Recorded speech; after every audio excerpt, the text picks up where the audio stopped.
Many believed she was unsinkable. Just 4 days into her maiden voyage, the RMS Titanic sank beneath the icy waters of the North Atlantic. This is the complete true story of the disaster that changed maritime history forever. At the dawn of the 20th century, the world was changing faster than ever before. Technology was advancing, industries were booming, and powerful steamships had become symbols of progress and national pride. Across the Atlantic, the world's greatest shipping companies competed to build larger, stronger, and more luxurious ocean liners that would redefine travel between Europe and North America. Among them was the British company White Star Line, determined to create a ship unlike anything the world had ever seen. Rather than competing for speed alone, the company set out to build the most comfortable, elegant, and impressive passenger liner ever constructed. It would offer unmatched luxury for wealthy travelers while carrying thousands of immigrants searching for a new beginning in America. To turn that vision into reality, White Star Line partnered with the renowned Belfast shipbuilders Harland and Wolff. Together, they designed what would become the RMS Titanic, the largest passenger ship ever built at the time. Her enormous size, advanced engineering, and elegant design captured the imagination of people around the world long before she ever touched the sea. Newspapers praised the ambitious project, calling it a triumph of modern engineering. Excitement grew with every stage of construction, and many believed the Titanic represented the very peak of human achievement. Few could have imagined that the same ship would one day become one of history's most unforgettable tragedies. The dream had begun, but within a few short years, that dream would sail into history, and into one of the greatest maritime tragedies the world has ever known. Turning the Titanic from an ambitious idea into reality required years of planning, skilled craftsmanship, and an enormous workforce. Construction began on March 31, 1909, at the famous Harland and Wolff shipyard in Belfast. More than 3,000 workers took part in building what was then one of the largest moving objects ever built at the time. The scale of the project was unlike anything the shipyard had attempted before. To accommodate the enormous vessel, Harland and Wolff constructed towering gantries that dominated the Belfast skyline. Thousands of tons of steel were shaped into Titanic's immense hull, while more than 3 million rivets were driven into place by teams of skilled workers. Every section demanded precision, strength, and remarkable attention to detail. Inside, the Titanic was designed to impress. First-class passengers would enjoy elegant dining rooms, luxurious suites, the magnificent grand staircase, a swimming pool, Turkish baths, and even a modern gymnasium.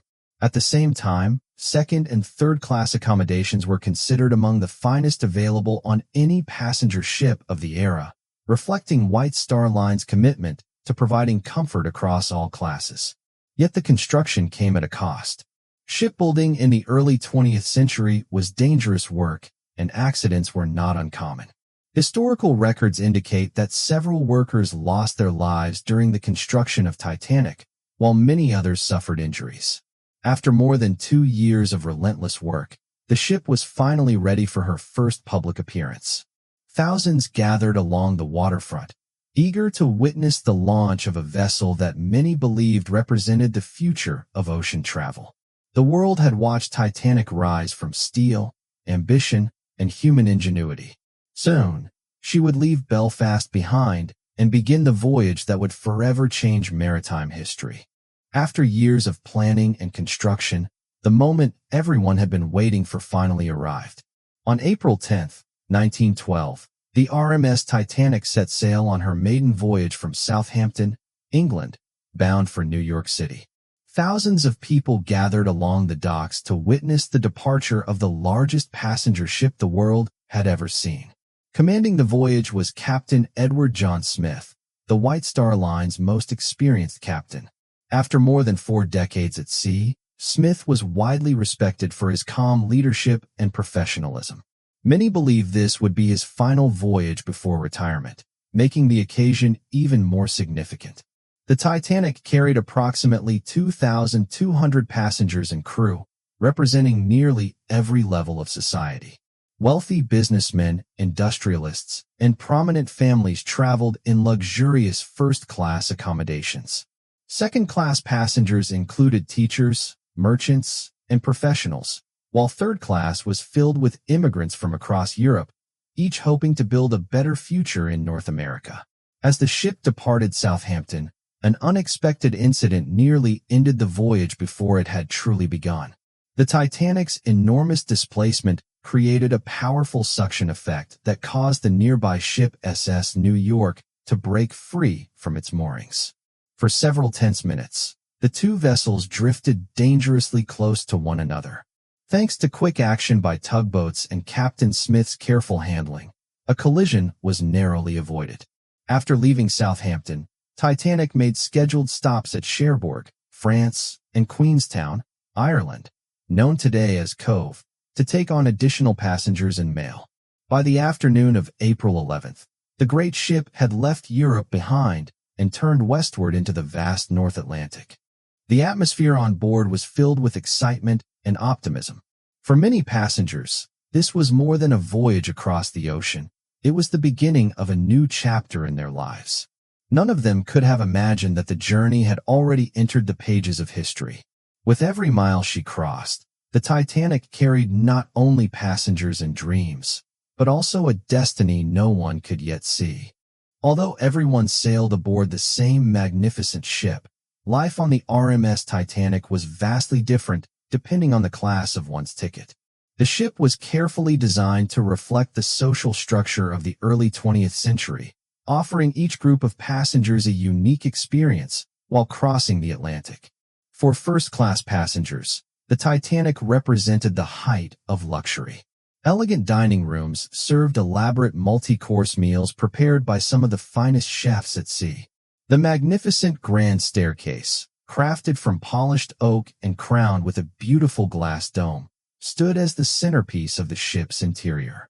Guests relaxed in luxurious lounges, browsed the library, visited the Turkish baths, swam in the onboard swimming pool, played squash, or exercised in the modern gymnasium. Among those on board were some of the world's wealthiest and most influential people, including John Jacob Astor IV, Benjamin Guggenheim, and Margaret Brown, who would later become known as the unsinkable Molly Brown. Second-class passengers also enjoyed remarkable comfort. Their cabins, dining rooms, and public spaces were considered superior to first-class accommodations on many other passenger ships of the era. Teachers, merchants, engineers, clergy, and middle-class families traveled in an atmosphere of comfort and respect, reflecting White Star Line's commitment to high standards throughout the ship. For many third-class passengers, however, the voyage meant far more than comfort or luxury. They came from countries across Europe, hoping to begin new lives in North America. Many carried only a few personal belongings, but they also carried something far more valuable: the hope of opportunity, freedom, and a better future. Although their accommodations were modest, they were widely regarded as clean, spacious, and significantly better than third-class facilities found on many other ocean liners of the time. Far below the passenger decks, a different world existed. More than 900 crew members worked tirelessly to keep the ship running day and night. Engineers and firemen labored in intense heat, feeding coal into the giant boilers that powered the Titanic across the Atlantic. Stewards attended to passengers. Cooks prepared thousands of meals each day. Musicians performed elegant melodies, and countless others carried out their duties with remarkable precision.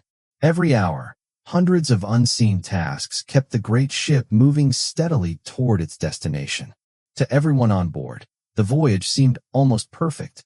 Passengers strolled along the open decks, shared conversations over elegant dinners, admired the endless Atlantic, and enjoyed evenings filled with music and laughter. The sea was unusually calm, the sky was clear, and confidence in the great ship remained unshaken. But hundreds of miles ahead, hidden within the darkness of the North Atlantic, an invisible danger was drifting silently toward them. By April 14, 1912, the Titanic had been at sea for 4 days. The weather remained calm, the Atlantic was unusually smooth, and the voyage continued without incident. To passengers enjoying the ship's luxurious surroundings, there was little reason to believe that anything was wrong. Yet beyond the elegant dining rooms and quiet promenades, subtle signs of danger were beginning to emerge. Throughout the day, the Titanic's wireless operators received several radio messages from nearby ships reporting unusually large fields of sea ice and drifting icebergs directly along the vessel's planned route. Ships such as the Caronia, Baltic, Californian, and Mesaba all transmitted warnings describing hazardous conditions ahead.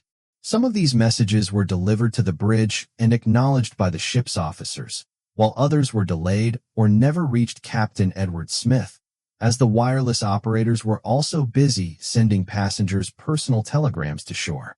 Despite the growing number of warnings, the Titanic continued steaming westward at nearly full speed.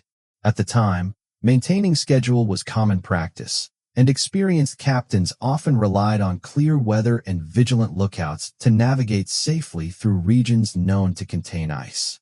There is no evidence that anyone on board believed the ship faced immediate danger. As evening fell, conditions became increasingly deceptive.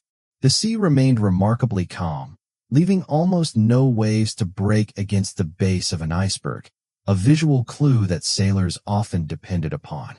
The moonless sky made the darkness even deeper, reducing visibility across the open ocean. High above the deck, lookouts Frederick Fleet and Reginald Lee carefully scanned the horizon, searching for anything unusual in the cold night ahead. On board, however, life continued as it had throughout the voyage.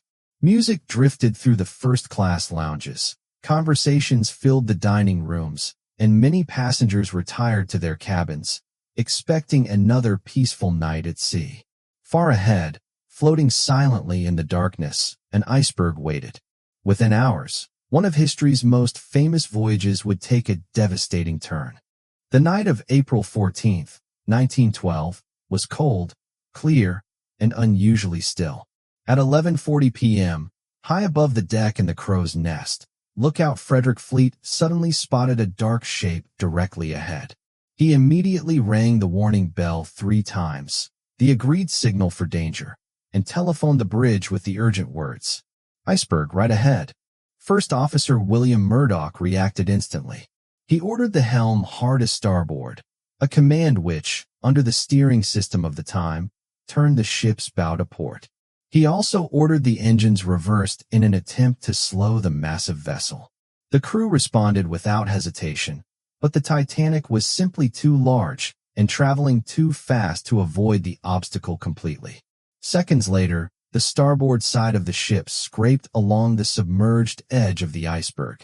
Contrary to popular belief, the collision was not violent. Many passengers felt only a slight vibration or a gentle shudder beneath their feet. Some barely noticed anything unusual at all. But below the waterline, the impact had caused devastating damage.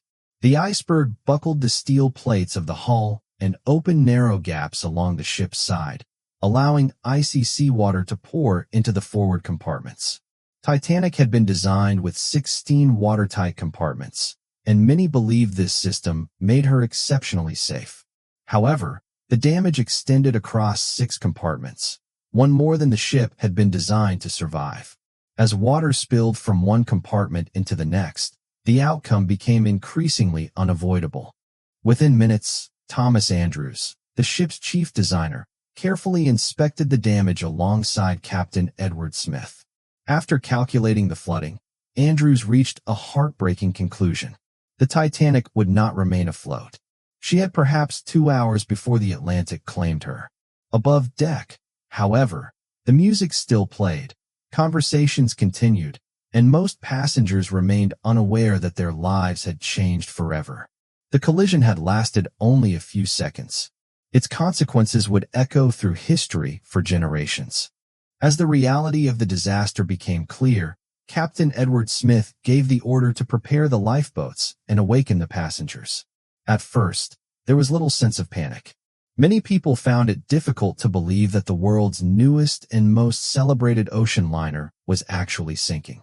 The engines had stopped, but inside the ship, the lights were still shining, The heat was still working, and the Titanic appeared remarkably stable. Crew members moved from cabin to cabin, calmly asking passengers to put on life jackets and come up to the boat deck. Some obeyed immediately, while others hesitated. A number of passengers returned to their cabins for valuables, warm clothing, or personal belongings, convinced they would soon return once the situation was under control. As more lifeboats were uncovered, the seriousness of the situation slowly became impossible to ignore. Officers began enforcing the long-standing maritime tradition of women and children first. Families were suddenly faced with heartbreaking decisions. Wives were asked to board the boats with their children, while many husbands were instructed to remain behind. For countless families, these would become their final moments together. Confusion spread across the decks. Some passengers refused to leave the warmth and apparent safety of the ship for a small wooden lifeboat suspended above the freezing ocean. Others desperately searched for relatives as officers and crew worked to maintain order. Despite the growing urgency, there was no large-scale stampede. Most people still did not fully understand how little time remained. Meanwhile, below deck, engineers and firemen continued working in the flooding engine and boiler rooms. Knowing the ship could not be saved, they kept the generators running for as long as possible, ensuring that lights, communications, and pumps continued to operate. Their extraordinary sacrifice gave many passengers valuable extra time to escape. With each passing minute, the bow sank lower into the icy Atlantic, and the angle of the great ship became more noticeable. The truth could no longer be denied. The fight for survival had begun, and every decision made over the next 2 hours would determine who lived and who would be lost to the sea. As the Titanic's bow continued to sink, the evacuation became increasingly urgent.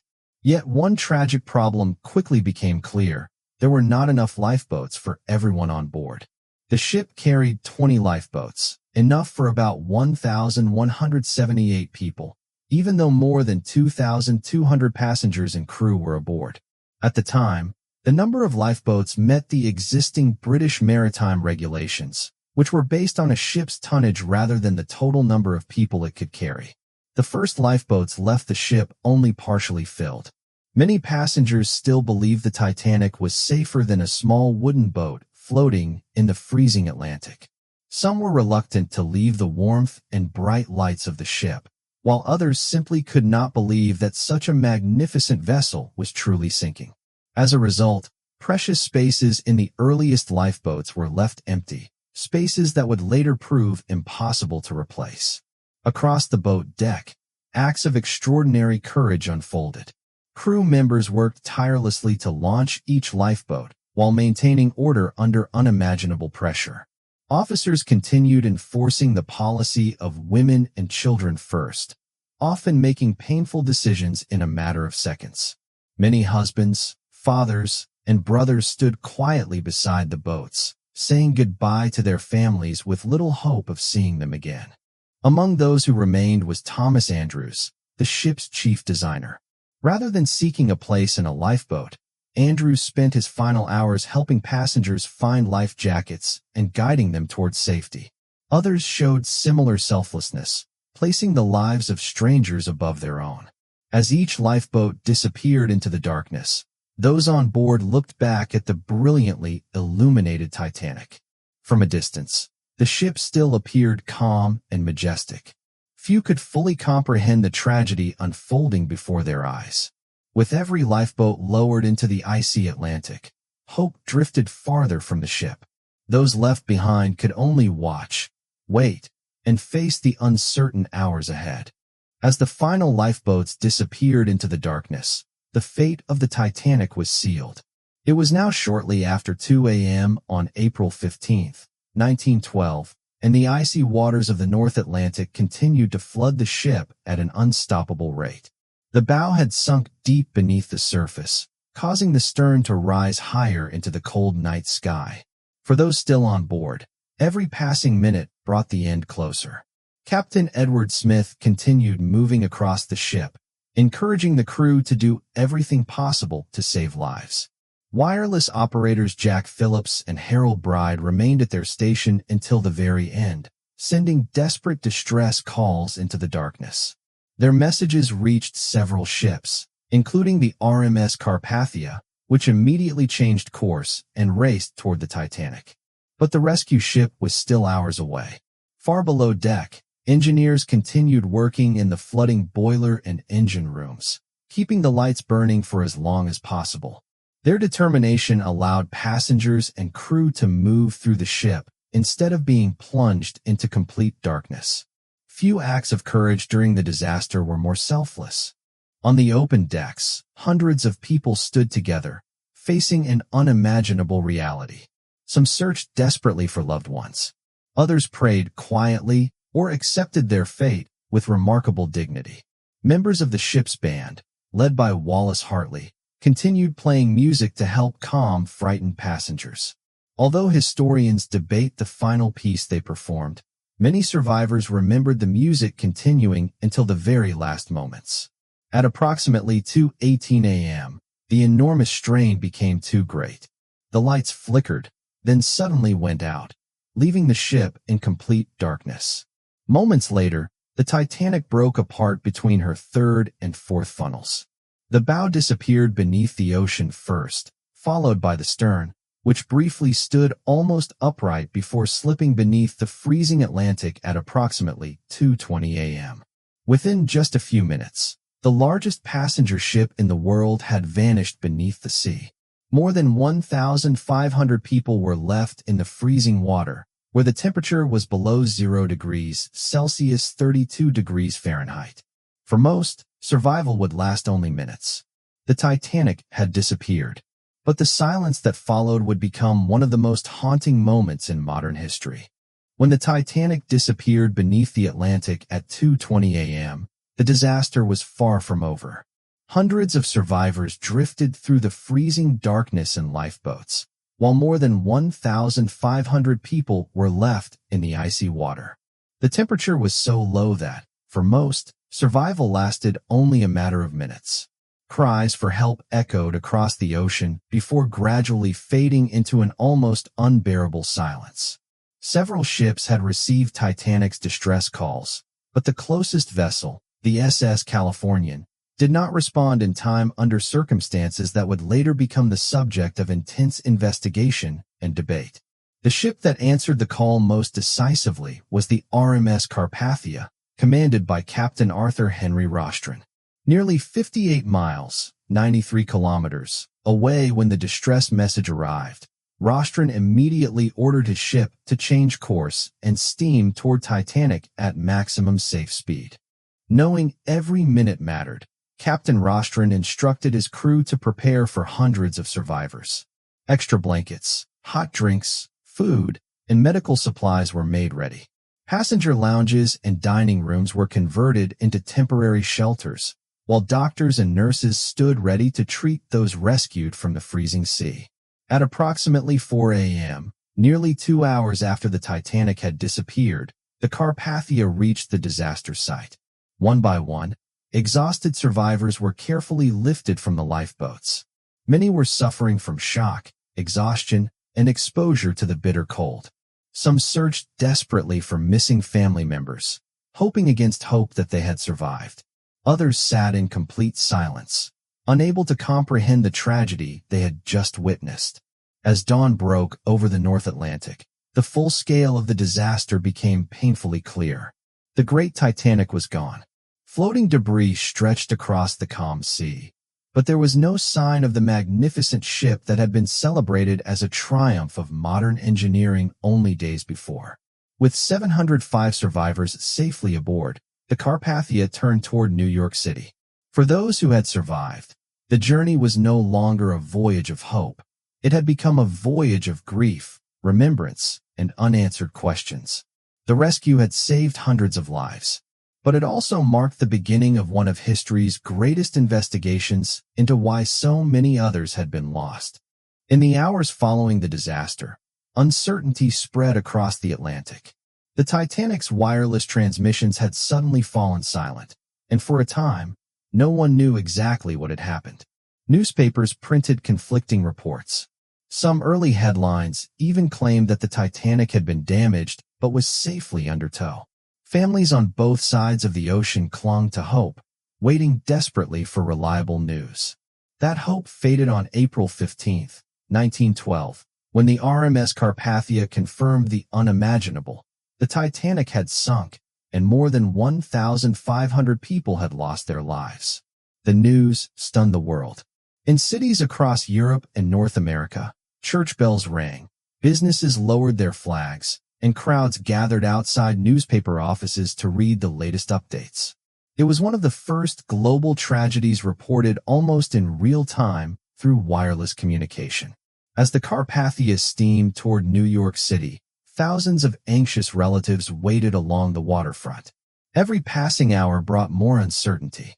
Some search survivor lists posted outside newspaper buildings, while others held on to the hope that the names of their loved ones would still appear. When the Carpathia finally arrived on the evening of April 18th, relief and heartbreak unfolded side by side. Joyful reunions were overshadowed by countless families who learned that those they had been waiting for would never return. The disaster captured the world's attention not only because of the tremendous loss of life, but also because many of the victims were well-known public figures, successful businessmen, dedicated crew members, and families seeking a better future. The tragedy revealed that wealth, status, and influence offered little protection against the overwhelming power of nature. Around the world, memorial services were held in churches, town halls, and public squares. Newspapers devoted entire editions to the sinking, publishing survivor accounts and personal stories that brought the human cost of the disaster into millions of homes. The Titanic quickly became more than a ship. It became a symbol of both human ambition and human vulnerability. The world mourned the lives that had been lost. But as the shock slowly gave way to reflection, one question echoed across nations. How could such a disaster have happened? In the weeks following the disaster, public grief gave way to demands for answers. How could the world's largest and most celebrated passenger ship have sunk on her very first voyage? Governments, maritime officials, and the public all wanted to understand not only what had happened, but why. Just days after the survivors reached New York, the United States Senate launched an official investigation led by Senator William Alden Smith. Survivors, crew members, ship officers, and experts were called to testify under oath. Their accounts revealed the confusion, courage, and difficult decisions made during the final hours of the Titanic. Soon afterward, the British Board of Trade opened its own inquiry in London under the leadership of Lord Mersey. Lasting more than 2 months, the investigation examined thousands of pages of testimony and evidence. Although the American and British inquiries differed on some conclusions, both identified several critical factors that had contributed to the disaster.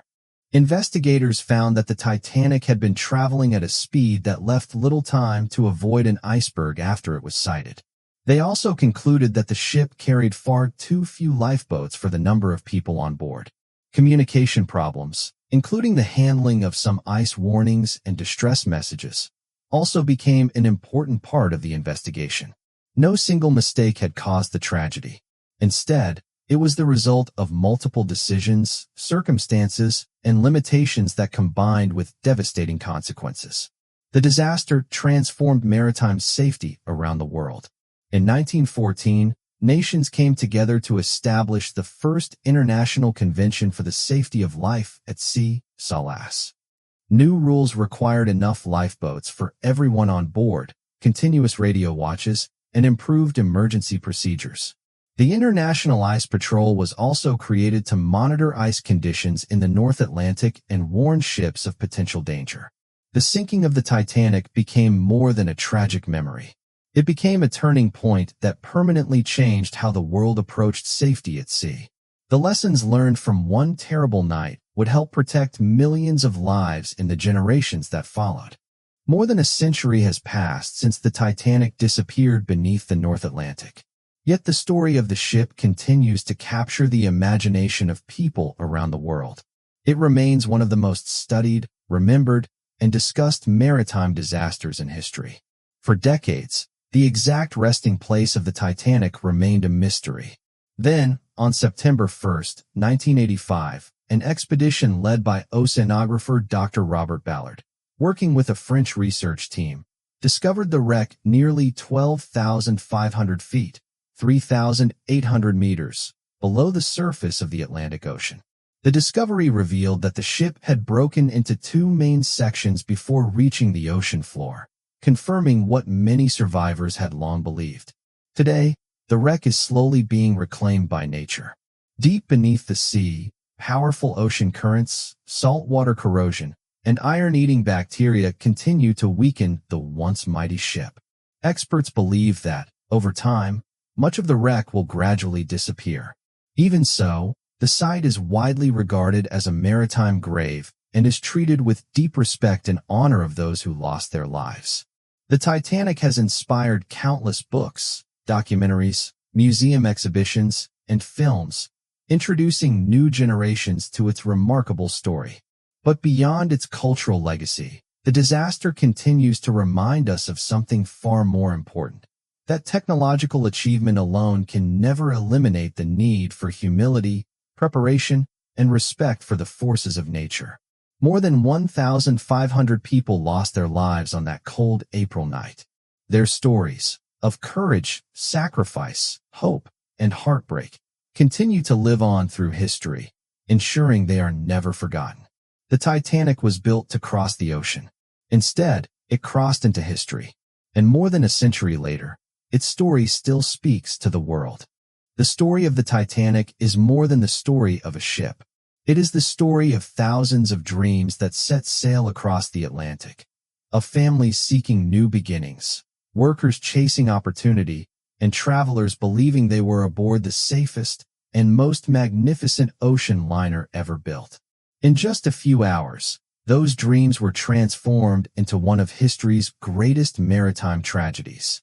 Yet even in the face of unimaginable loss, the disaster revealed the very best of humanity.